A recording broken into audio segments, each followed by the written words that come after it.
எதுக்குப்பா வம்பு? நம்ம கூட்டத்தோட கூட்டமாக போயிட வேண்டியதுதான். அப்படியா? அந்த நதியை பாரு. இந்த நதி எங்கே போய் சேரும் தெரியுமா? கடலுக்கு போய் சேரும். இந்த நதி கடலுக்கு போய் சேர்ந்தா அதுக்கு பேர் என்ன? இதில் என்ன டவுட்டு? எந்த நதி போய் கடலில் சேர்ந்தாலும் அது பேர் கடல் தான். இப்போ தெரியுதா? அந்த நதி நதியாக இருக்கும்போது தான் அதுக்கு மதிப்பு. அதுவே போய் கடலில் சேர்ந்துட்டா அதுவும் உப்பு கறிக்க தானே செய்யும்.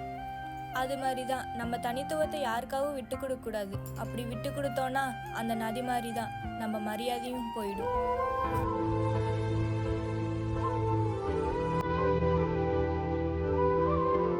எங்களுக்காக இது வரைக்கும் கொடுத்துருந்த சப்போர்ட்டும் இதுக்கு மேலேயும் கொடுத்துட்டு இருங்க. லைக் பண்ணுங்க, சப்போர்ட் பண்ணுங்க, ஷேர் பண்ணுங்க. நாங்கள் நினச்சி பார்க்க முடியாத அளவுக்கு நீங்கள் சப்போர்ட் நிறைய கொடுத்துட்டு இருக்கீங்க. இனிமேலும் இதை விட நிறைய சப்போர்ட் கொடுப்பீங்கன்னு நாங்கள் நம்புகிறோம். இன்ஸ்டாவில் நீங்கள் பார்த்தீங்கன்னா நிறைய பேர் ஃபாலோ பண்ணாமல் பார்த்துட்டு இருக்கீங்க. ஸோ ஃபாலோ பண்ணிங்கன்னா எங்களுக்கும் கொஞ்சம் நல்ல மோட்டிவேஷனாகவும் இருக்கும். உங்களுக்கு முடிஞ்ச அளவுக்கு உங்கள் ஃப்ரெண்ட்ஸுக்கெல்லாம் ஷேர் பண்ணுங்க. ஸ்ரீரிஷி எல்லாருமே ஃபாலோ பண்ணிக்கோங்க. யூடியூப்லேயும் போய் சப்ஸ்கிரைப் பண்ணிக்கோங்க. யூடியூப்போட லிங்க் வந்து இன்ஸ்டா பயோவில் கொடுத்துருக்கோம். போய் எல்லாருமே சப்போர்ட் பண்ணுங்க.